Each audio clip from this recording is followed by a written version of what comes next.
என் சுவாச காற்று வரும் பாதை பார்த்து உயிர் தாங்கி நான் இருப்பேன்.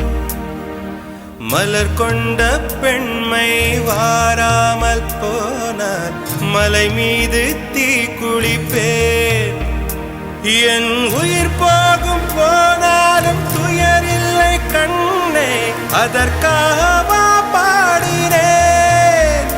வரும் எதிர்காலம் உன் மீது பழி போடும் பெண்ணே, அதற்காகத்தான் பாடினேன்.